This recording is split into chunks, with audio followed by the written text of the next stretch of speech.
tal a gente conhecer o Dr. Gary Schwartz? Sometimes we have to go into the dark in order to see the light. Yes, you are a biased audience.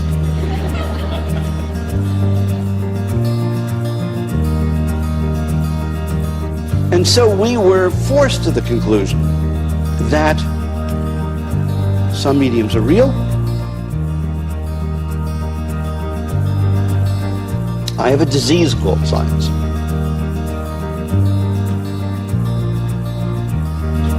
And then the really strange thing happened. Are you sitting down?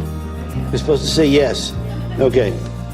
After the third set of experiments, I submitted it to a journal that was open to this kind of research, and by the way, very few journals are.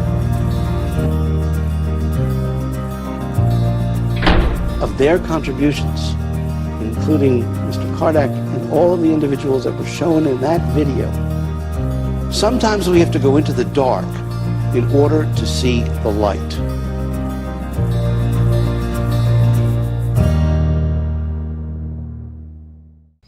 Em primeiro lugar, gostaríamos de agradecer as pessoas da Spiritist Network que gentilmente nos permitiram fazer o upload deste vídeo aqui em português no Spirit Connections. O link para o Spiritist Network está na descrição desse vídeo. Olha, a gente costuma dizer que a ciência materialista é ateia. Bem, isso talvez não seja na totalidade dos cientistas, não. Algumas pesquisas citadas pelo investigador cientista Dean Radin, do Instituto de Ciências Noéticas norte-americano, dizem que de 50% a 60% da população mundial, incluindo professores de universidades, creem na possibilidade ou mesmo na certeza da existência de fenômenos ditos paranormais. Estes últimos, os professores, no entanto, têm medo de declarar isso em público ou até na intimidade. Eu mesmo conheço acadêmicos brasileiros e até espíritas nessa situação e até compreendo porque não é incomum perderem seus empregos e oportunidades se decidem por investigar fenômenos psíquicos e sua interface com a ciência. Veja bem, você pode até se declarar espírita no meio acadêmico, por exemplo, pois as pessoas pensam que se trata apenas de religião, mas investigar experimentalmente a questão aí é complicado. Citando Dean Radin mais uma vez, praticamente mais de 17.700 instituições que existem em ensino superior em todo o mundo, quase que nenhuma se dedica oficialmente a esse tipo de experimentação, de pesquisa, e fazendo essa interface entre ciência e religião, porque aí a coisa complica um pouco. O interessante é que também, segundo essas pesquisas, quase 100% da população mundial gosta de filmes, peças teatrais, séries de TV, novelas que se relacionam a esse assunto, de interesse mundial. Mas um assunto desse, com todo esse interesse, não é pesquisado por razões quase medievais. Tabu. Isso tudo nos faz lembrar do professor Rivard, o famoso Allan Kardec, lá na França do século XIX, que quando começou a se utilizar de métodos científicos de observação para obter ou para abordar fenômenos psíquicos, estava inaugurando a era da fé que não teme o raciocínio. Sim, porque apesar de muitos pensarem que o Espiritismo é religião apenas, talvez não saibam que, se por um lado o Espiritismo nos leva de fato a ideias genuinamente religiosas, já que lida inclusive com o assunto de vida após a morte, que é um assunto altamente ligado à questão religiosa, ele não dispensa análise racional e até, quando possível, experimental de tudo aquilo que ele considera uma verdade. Isso é muito interessante colocar em mente, Mas dizem alguns, Kardec não se utilizava do método científico. Bem, a gente crê que sim. Mas a diferença é que ele, naquela época já, tinha descoberto que não podia fazê-lo sob o dogmatismo do materialismo vigente. Ele fazia uso do método, mas ele não fazia uso do paradigma materialista para nortear suas investigações, como os cientistas estão descobrindo hoje. Exatamente o que eles estão fazendo hoje é isso, descobrir, a gente não pode se ater a esse paradigma. Se Kardec fosse fazer isso, ele diria, como todo materialista, olha, mediunidade não existe, viraria o rosto, a ciência não pode investigar esse tipo de coisa, como é bem falado, rotineiramente falado. E aí se daria por convencido e pronto.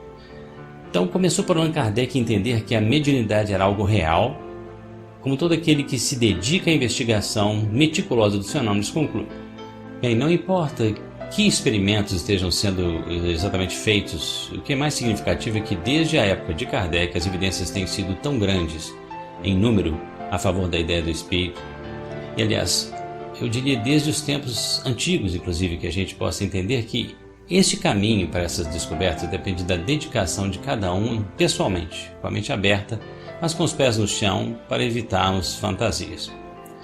Vamos então ver agora um desses corajosos cientistas da atualidade que tentam romper as barreiras dogmáticas desse establishment intelectual de nossa época. Veja você e julgue. Espero que goste. Um abraço.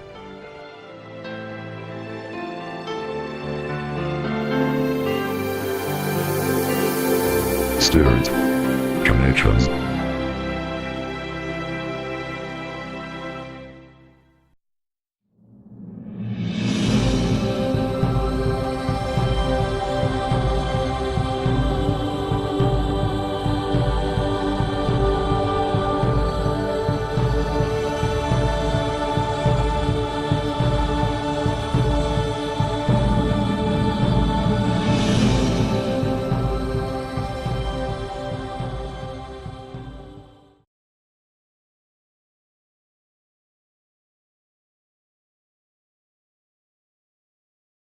Keynote speaker is Dr. Gary Schwartz. Dr. Schwartz is a professor of psychology, medicine, neurology, psychiatry, and surgery at the University of Arizona and director of its Laboratory for Advances in Consciousness and Health. He's also director of development of energy healing at Canyon Ranch. His research integrates mind-body medicine, energy medicine, and spiritual medicine. He has published more than 450 scientific papers, co-edited 11 academic books, and is the author of many books, including his newest, The Sacred Promise, How Science is Discovering Spiritists' Collaboration with Us in Our Daily Lives. Please welcome Dr. Gary Schwartz.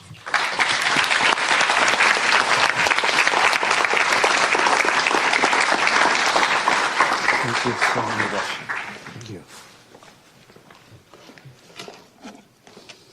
Well, hello, everyone. Can you hear me? Excellent. It's an honor and a privilege for me to be here today and to share with you some research which is directly related to the theme of this conference. I should also, just by way of introduction, say something which is unusual for me because I don't typically have the privilege to participate in a conference which is organized as carefully as this one is and as caringly, and also one which walks the talk. It practices what it preaches, both scientifically and spiritually. And I'm going to try to reframe some of my comments to fit the spirit of the meeting today. And if I can make this work, it'll be very nice. So we shall see.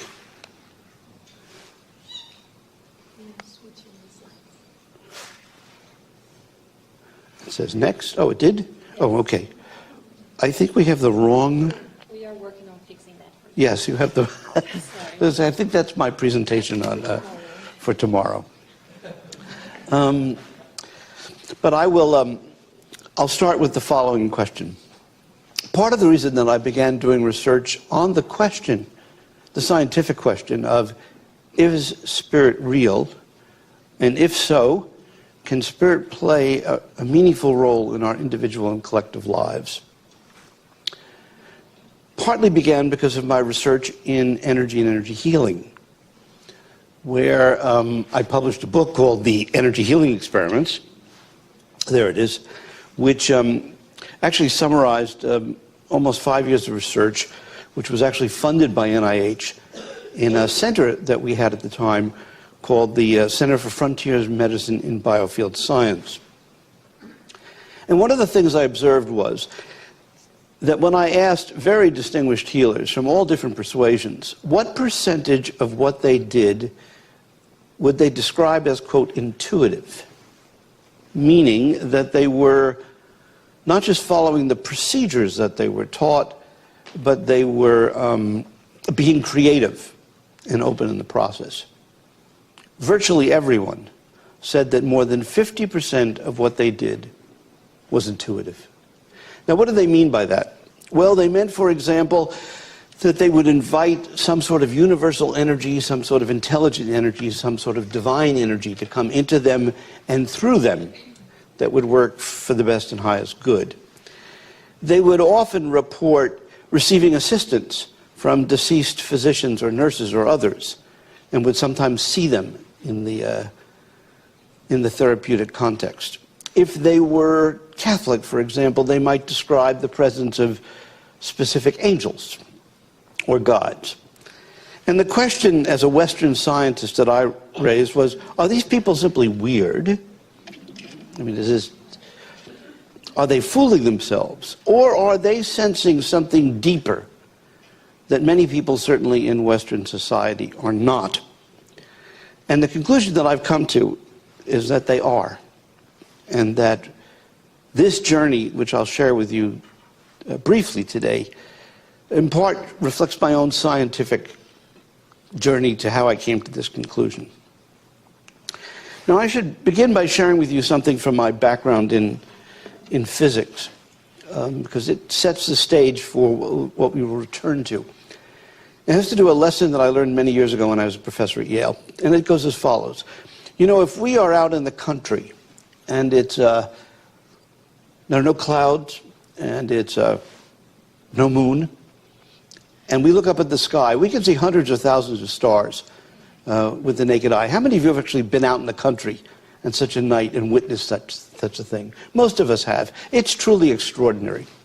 And of course, with contemporary telescopes, we can see billions of galaxies, each containing billions of stars. And all this light has been traveling for millions or billions of years in the so-called, quote, vacuum of space, and it does not lose its information. Somehow the universe was created where all this information was stored, and all of us could witness this simultaneously.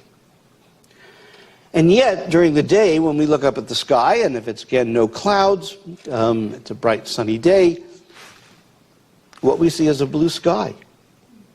We don't see all these thousands of stars and billions of galaxies, each containing billions of stars.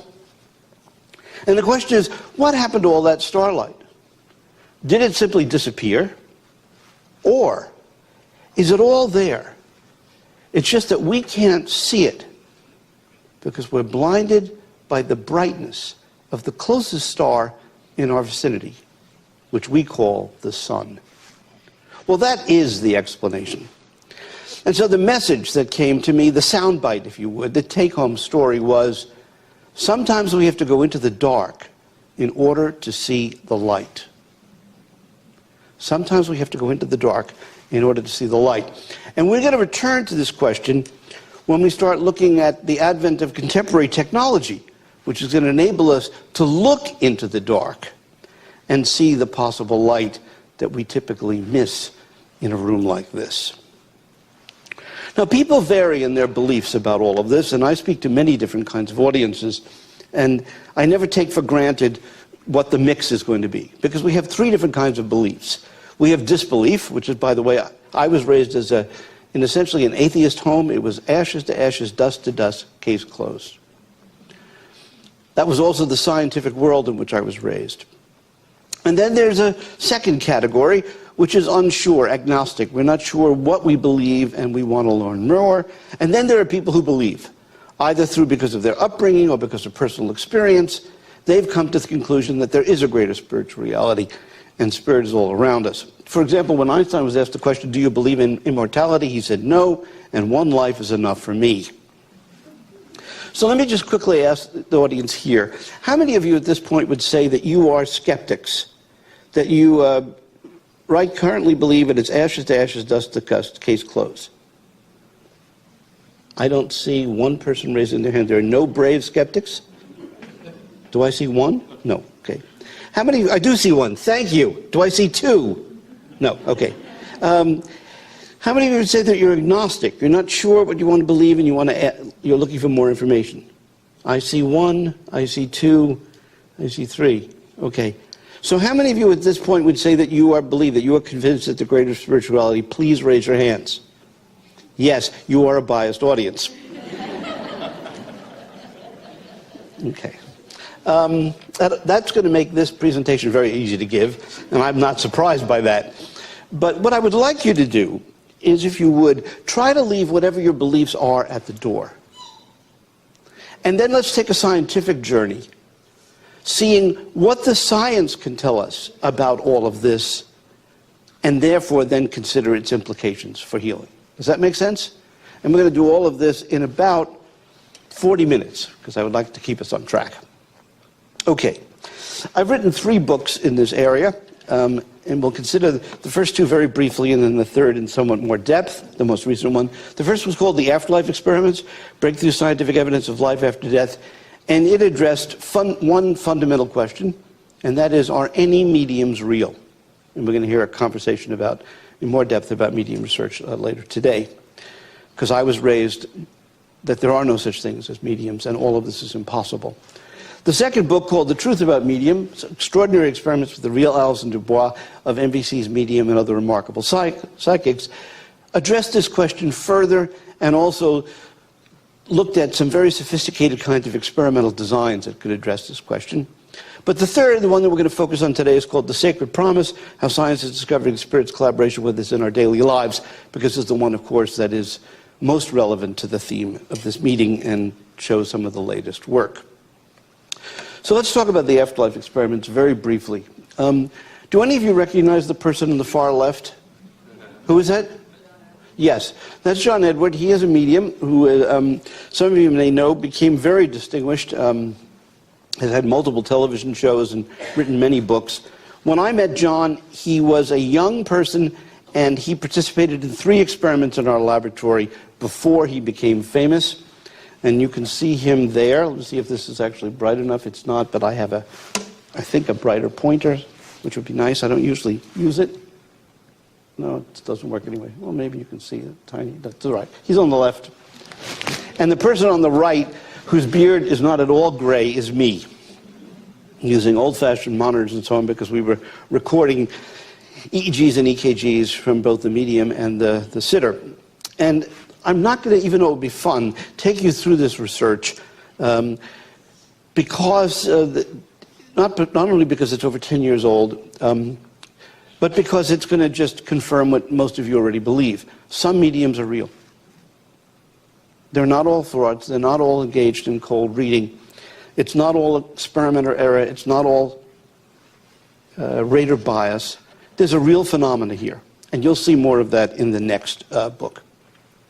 The second book was called The Truth About Medium, and this book was written partly because of a TV show that was appearing, loosely based on the life of a woman who I had tested in my laboratory for 4 years before she was discovered by Kelsey Grammer, and then a show was based on her life. By the way, I'm curious, how many of you actually saw this television show? A number of you did, okay. Part of the reason I wrote the book was to correct some of the misinformation in the television show, and part of it was to share things that were real. So, for example, in the television show, it shows that there's this young woman who grew up in Phoenix, which is true, that she worked for the district attorney's office for a while, which was true, that she was married to an aerospace engineer, which is true, that she had 3 lovely daughters, which is true, that she liked to drink, which was true. But save for that, virtually nothing in the television show was real. Nothing. For example, in that television show, it shows that most of what information that she received, she picked up in her dreams. Can you remember that? Yeah. Yes, okay. It turns out the real Alison Dubois received virtually nothing in her dreams. This was done mostly for the effect of television. Meanwhile, I had the privilege to work with another individual called Christopher Robinson, known in England as the, quote, dream detective.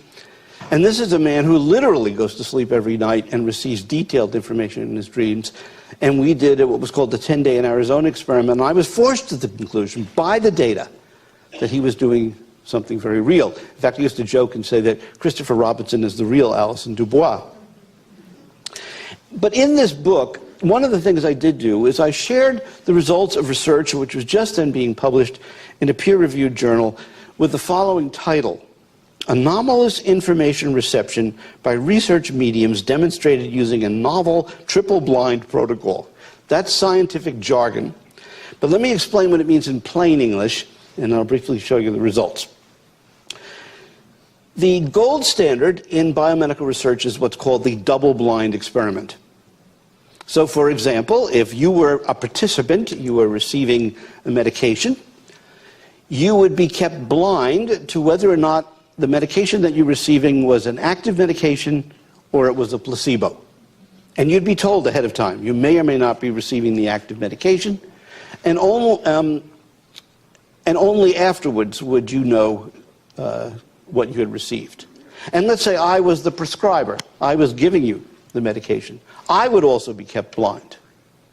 I would not know whether I was giving you a placebo or an active medication. And so therefore, I couldn't be influencing you in terms of the outcome that you received. That's a double-blind procedure. And most of our earlier experiments were double-blind.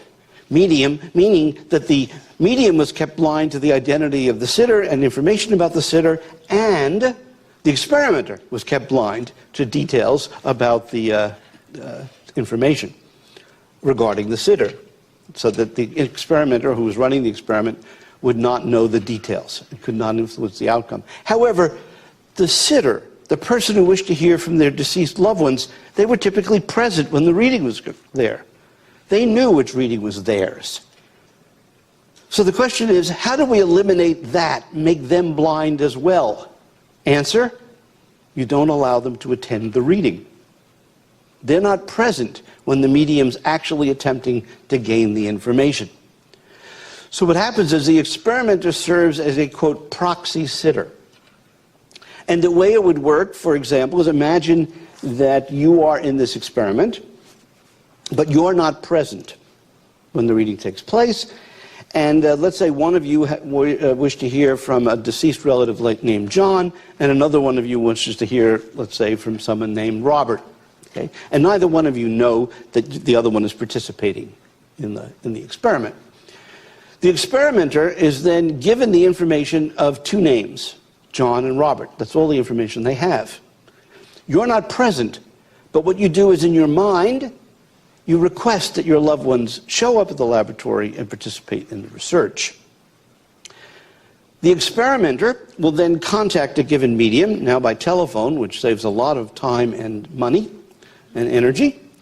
And the experimenter will, let's say, call a medium. His name is Mary. And she said, okay, Mary, we're going to be doing the experiment now. And for the next 10 minutes, what I'd like you to do is to receive whatever information you can from somebody named John.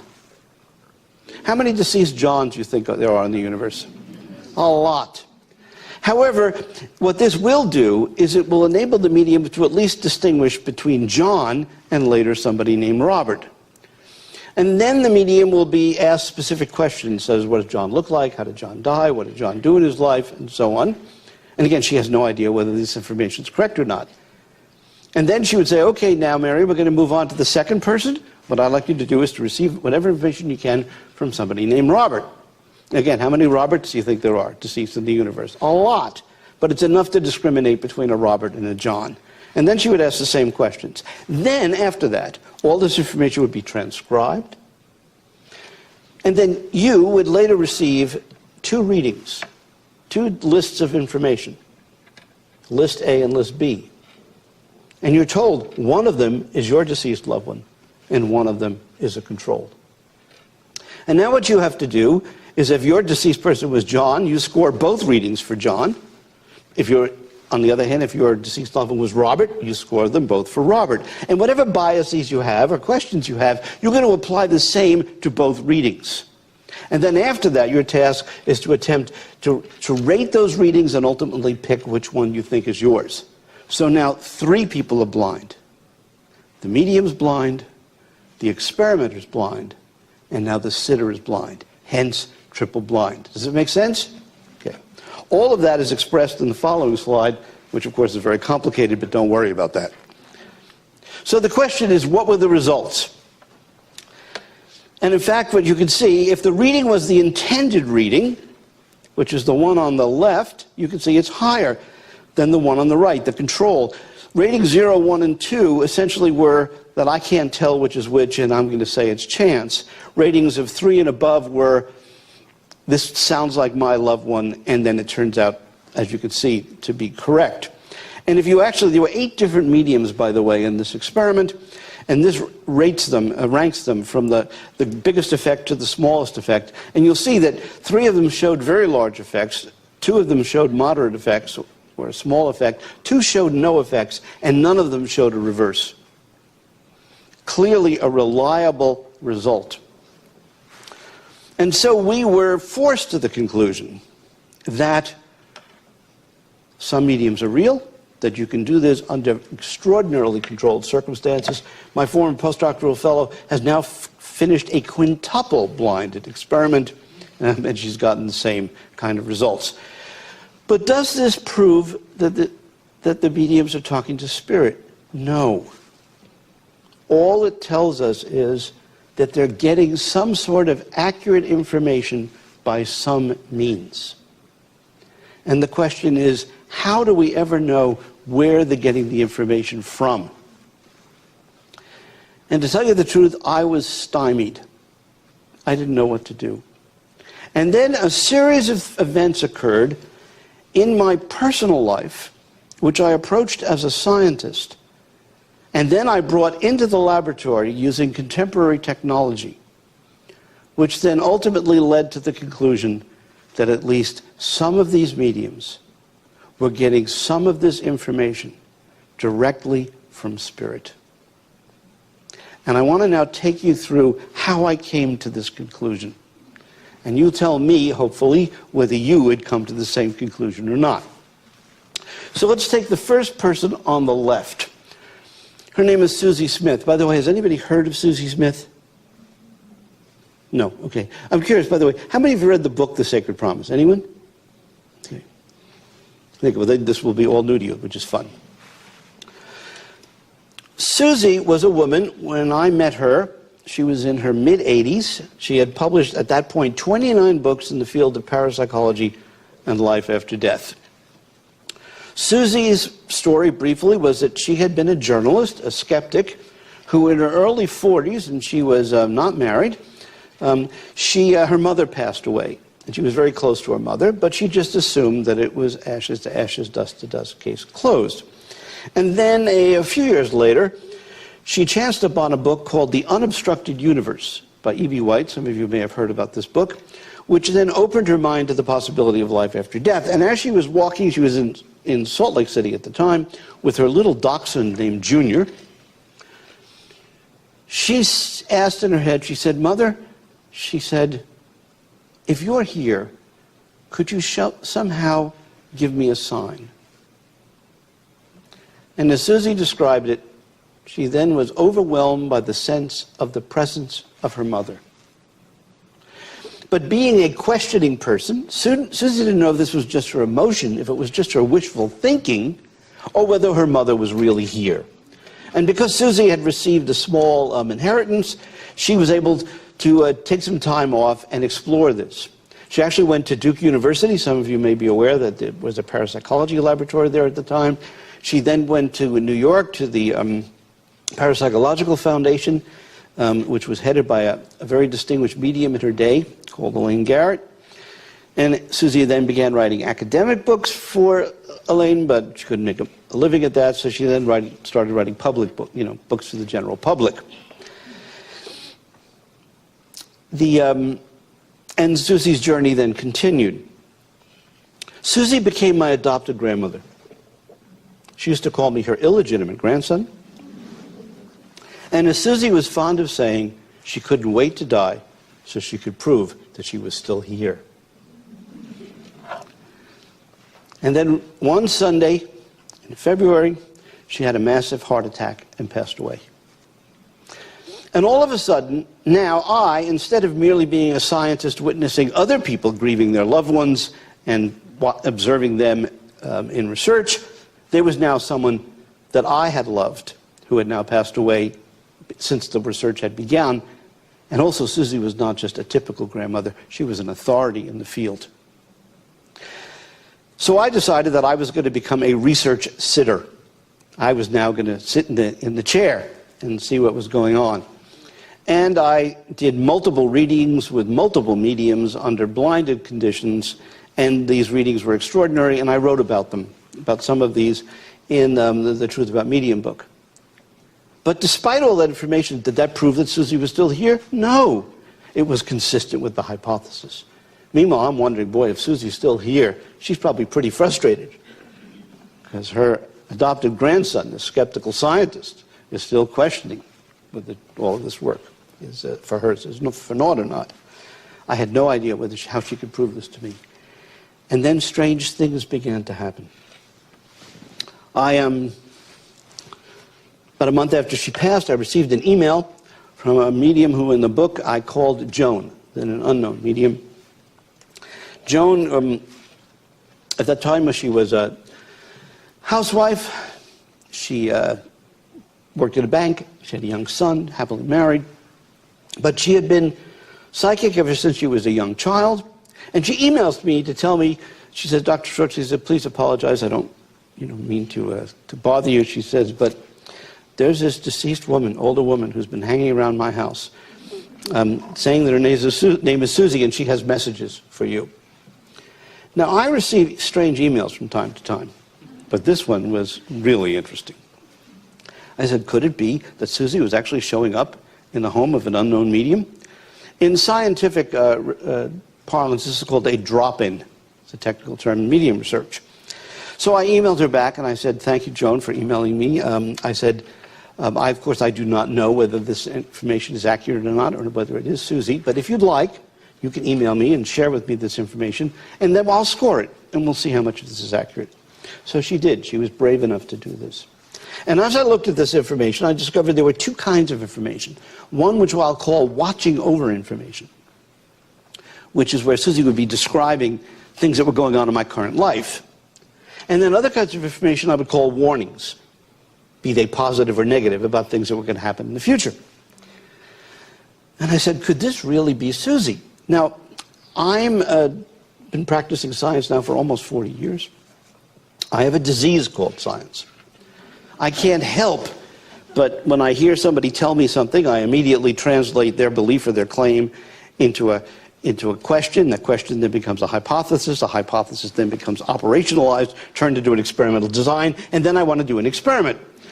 So what I do is I apply this in my personal life. I call it self-science. So what I did was I proposed to Joan that we do the following experiment. That on Monday through Fridays, 5 days a week, since Susie was allegedly hanging around, that Joan could ask Susie two questions. Number one, what did Susie see having happened to me in the previous 24 hours? Because I can sort of remember what I've done in the past 24 hours. And then secondly, what does Susie see happening to me in the next 24 hours? Then she would email me this information, and then I would, later in the day, score it, just like we scored all of this kind of data, and we would see what fit, what was unclear, and what was clearly in error. We would do this 5 days a week, Monday through Friday, and take the weekends off. It's going to be important. She said, sure, I'm game. So it's Sunday night. The first email is going to arrive on Monday. I'm saying, Susie, are you really here? Are you really watching over me? Remember, the lights are on. One of my colleagues recently referred to me as the Helen Keller of afterlife research. I do not see things, I do not hear things, I sometimes sense things. And I was saying to myself, how can I arrange my life in such a way that Susie might be able to share anything that's unique? You see, because if all she's doing is getting, well, he woke up in the morning and he's brushing his teeth and he's exercising and he's driving to work, so on and so forth, that's going to apply to a lot of us. So we have to add novelty to our lives. And so I decided to do the following. A number of things that Sunday night. The first thing I decided to do was to watch a movie that I haven't watched in years called The Field of Dreams. How many of you have seen that movie? Many of you, right? Remember, if they build it, they will come. Baseball players and the, Now, no offense to any of you who like baseball, but I'm not a baseball fan. I really like basketball, for example, but not baseball. So for me to be watching baseball is an unusual event.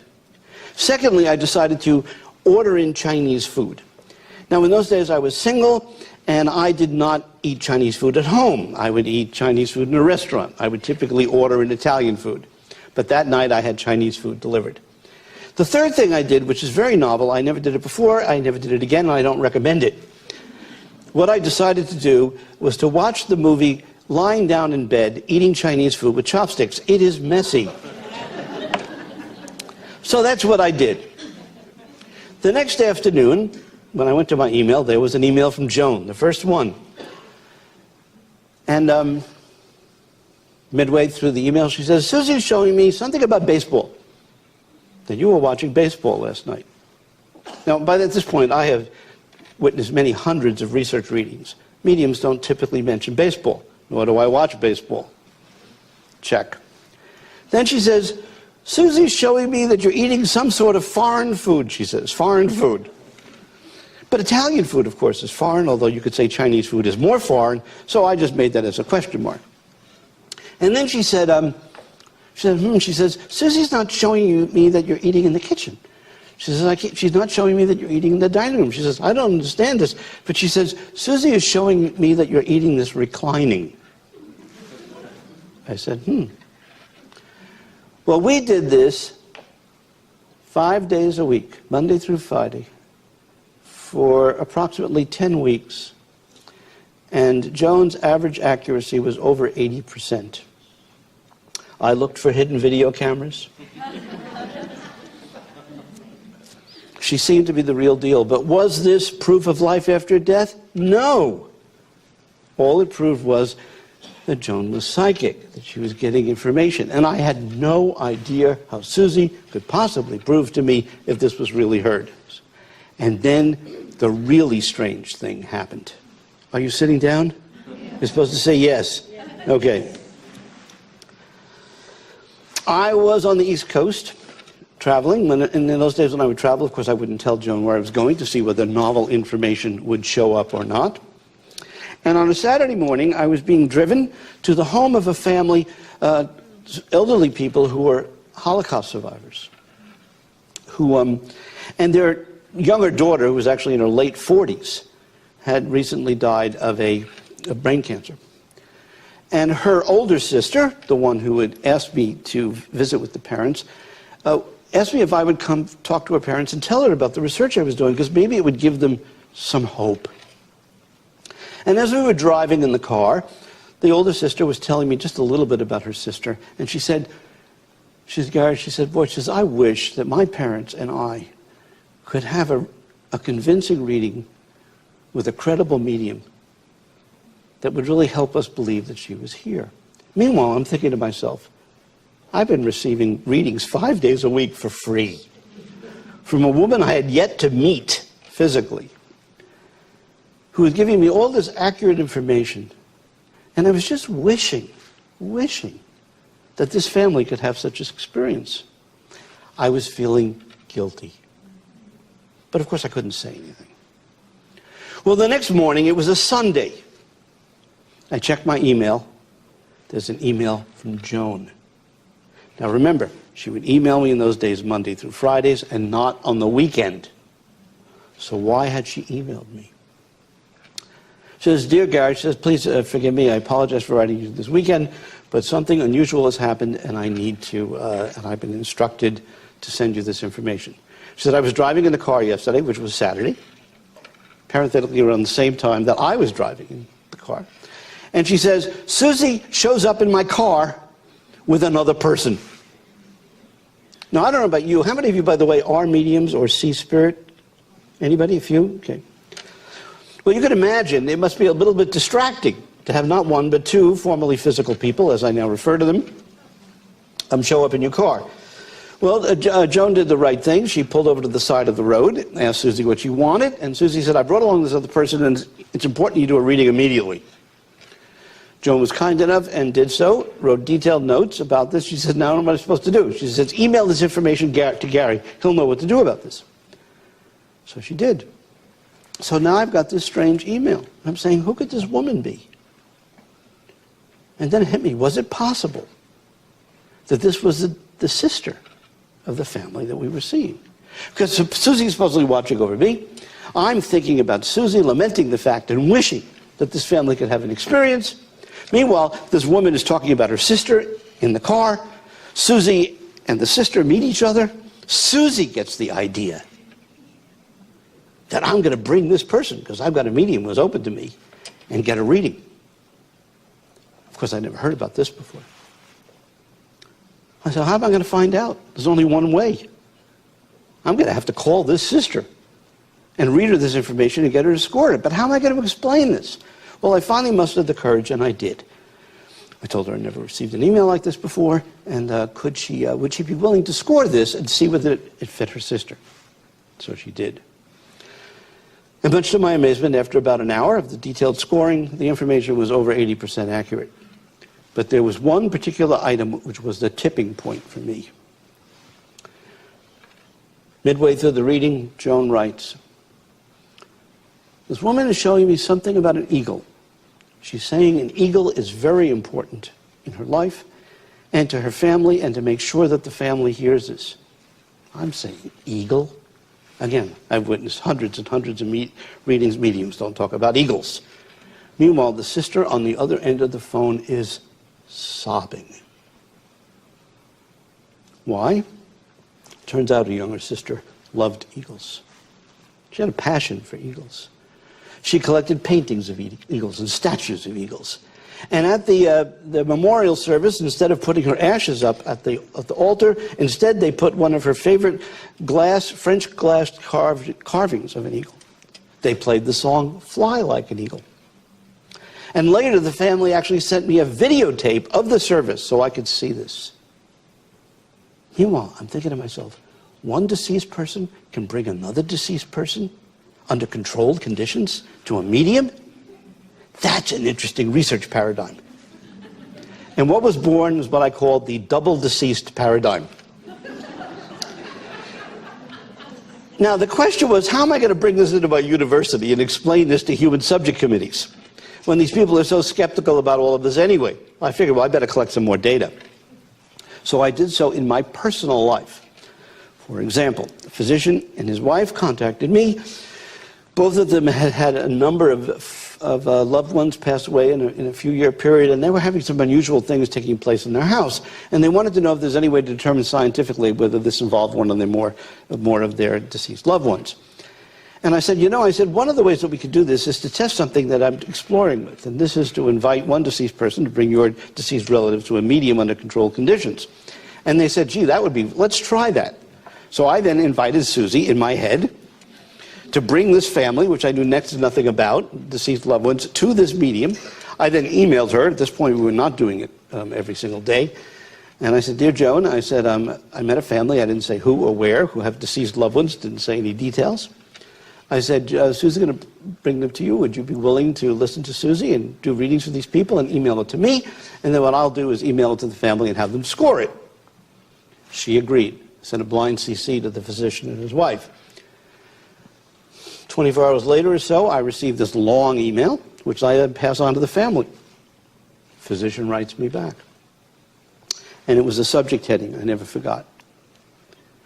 And it reads, Gary, Joan is amazing. She's more accurate than my tax accountant. Scouts on her. We ended up doing a multi-center, double-blind, double-deceased paradigm experiment. And we got positive results. Now, doesn't that sound more like you have active spirit involvement? Absolutely. But is it proof? No. It's very strong. But the scientist is still going to question it. And I said, how am I going to ever convince anybody else, including myself, that it's really Susie or these other people involved? And so now I get back to where we started, looking into the dark in order to see the light. Almost every real medium that I've ever worked with has told me that what they do is they sense the energy of spirit. How many of you, by the way, entertain that hypothesis? They're picking up somehow the energy. And that there really is an energy, and that it's really there. And I began to wonder, well, gee, if there really is an energy here, and if some people can literally see spirit, is there something to be detected if we had appropriately responsive equipment? And new technology was beginning to become apparent, one of which, by the way, is this device on the right. It's called a silicon photomultiplier system. It's only actually an inch and a half cubed. You can see the circuitry is all attached. It's cooled to minus 22 degrees centigrade. It detects single photons of light in the pitch black. Super sensitive and super stable. A single sensor costs $2,500. The software is not user-friendly.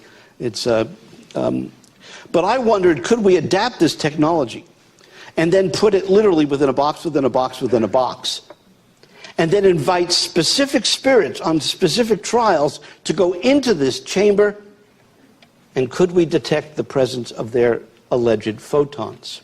I'm not talking ghost hunter here. In fact, we refer to these individuals as departed hypothesized co-investigators.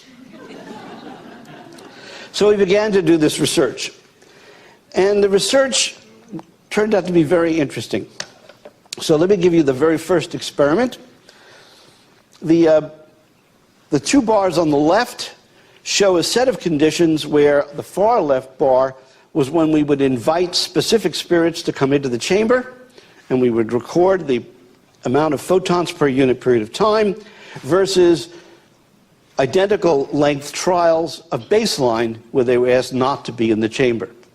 A very simple experiment. But what you can see is that the left bar is clearly taller than the right. It's clearly statistically significant. The device was picking up something. So then the immediate question becomes, well, how do we know it's not the mind of the experimenter? Because the experimenter knows what the trials are, is running the equipment, is inviting them to go into the chamber. So then what we did was we ran a second set of trials. You can see those are the middle bars.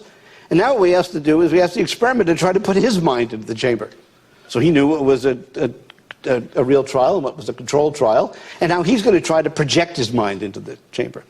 And you can see the left bar is when he's trying to do it. The right bar is the baseline, new set of baseline trials. You'll see there was no effect. The third set of bars is when we literally asked the spirit to go out of the whole laboratory, versus, again, controls, and if anything, it was slightly in the reverse direction. There's another set of experiments. We had two separate spirits, one called Sophia, one called Harry, separate set of trials for these individuals, and you can see in each case the effects were significantly greater during the intention trials when they were invited into the chamber versus baseline controls. After the third set of experiments, I submitted it to a journal that was open to this kind of research, and by the way, very few journals are. No matter how sophisticated your experimental designs are, they say that the content is not appropriate to their particular journals.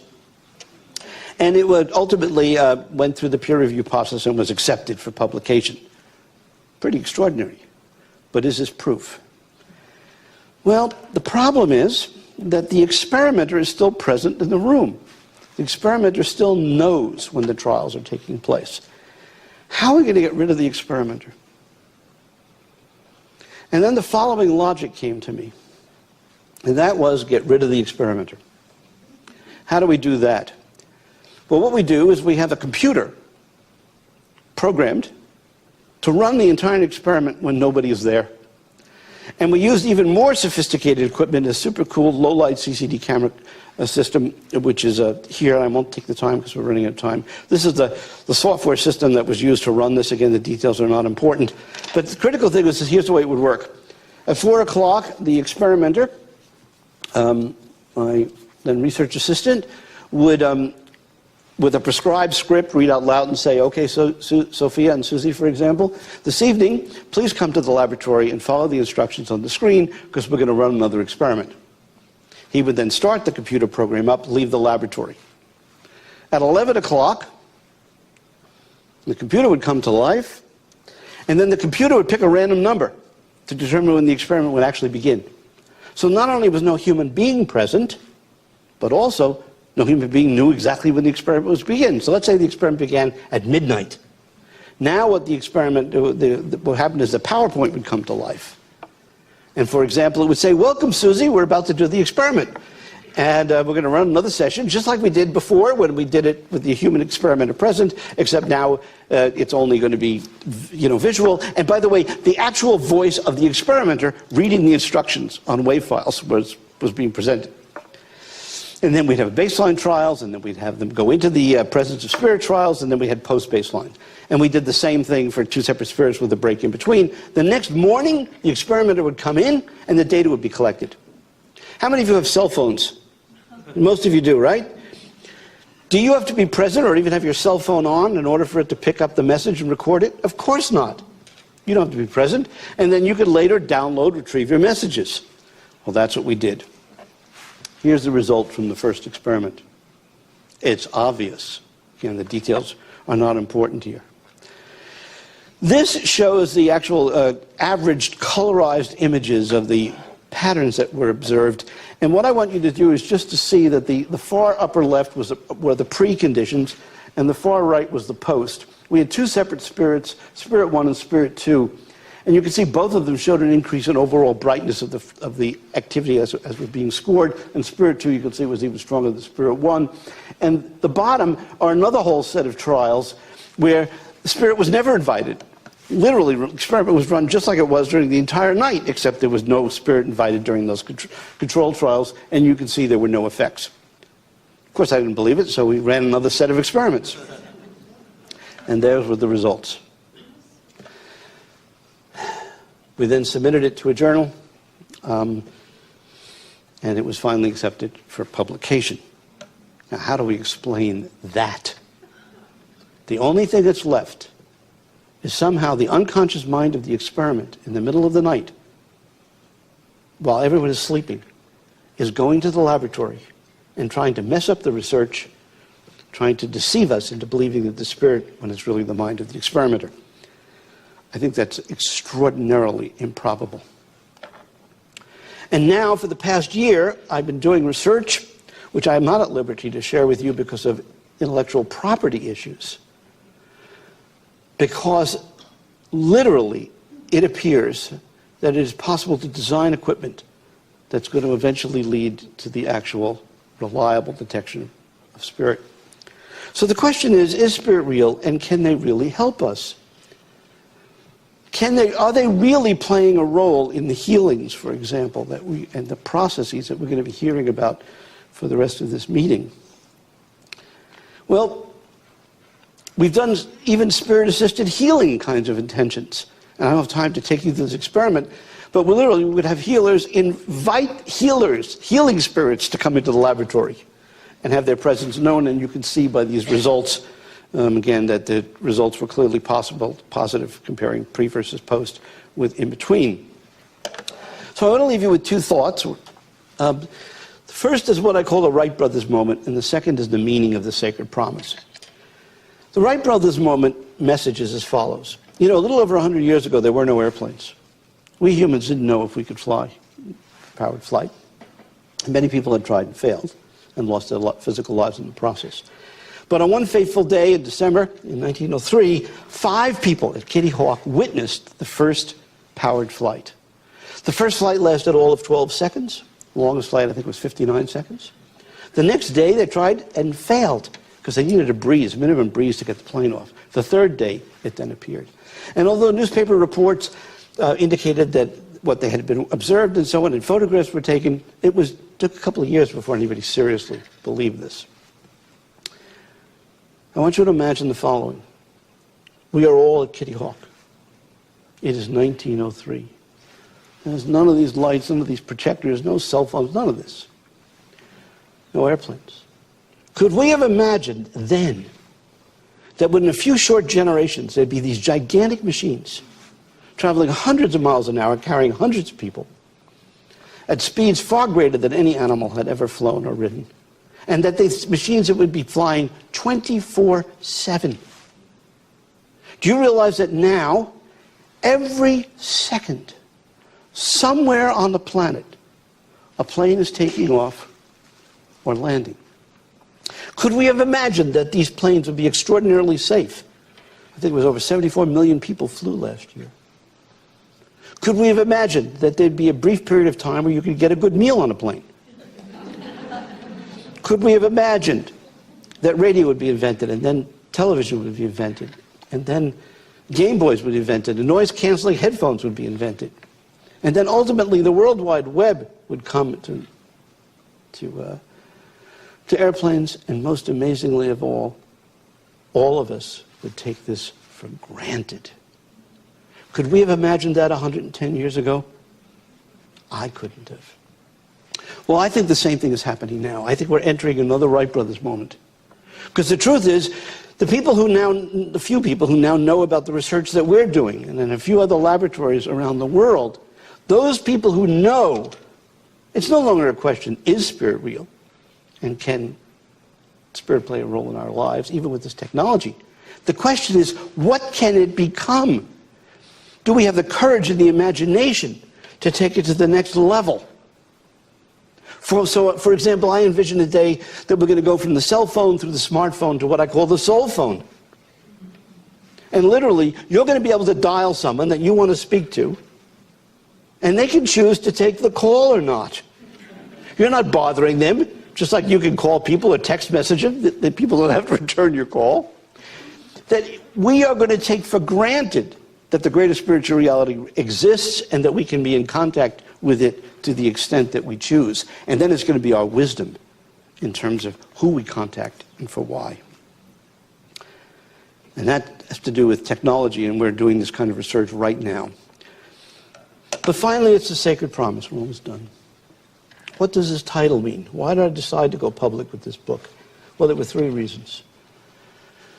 The first is the sacred promise that science can actually address the question and give us an answer one way or another. Is spirit real? And if so, can it play a meaningful role in our individual lives? You see, we used to believe that science couldn't address this question. That was the realm of religion. We had to take it, quote, on faith. But now the promise is very great that not only can science give us an answer to this question, one way or another, but if you look at all the available evidence from the work that I and my colleagues and other people have done, including people in this audience, that the answer appears to be yes. That's sacred promise number one. Sacred promise number two is the second.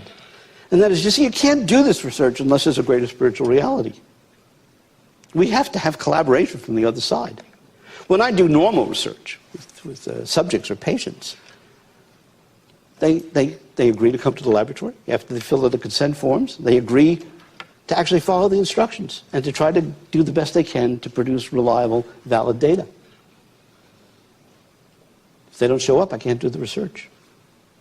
Well, it's the same thing with the other side. And to put it bluntly, if I'm going to show up at the laboratory, they have to show up as well.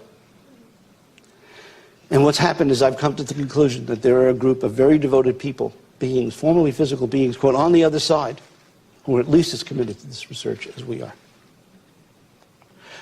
But it's the third implication, the third sacred promise, which is the most important one, and which is why I ultimately decided to publish this book as a Western-trained scientist, and why I feel such a privilege to be able to share it with you here, the contributions that we contribute to your work.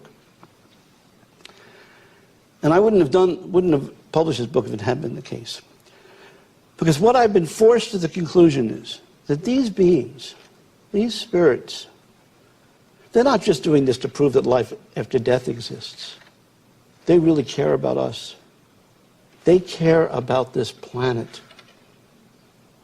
And they are here to help us if we're willing and able to listen to them.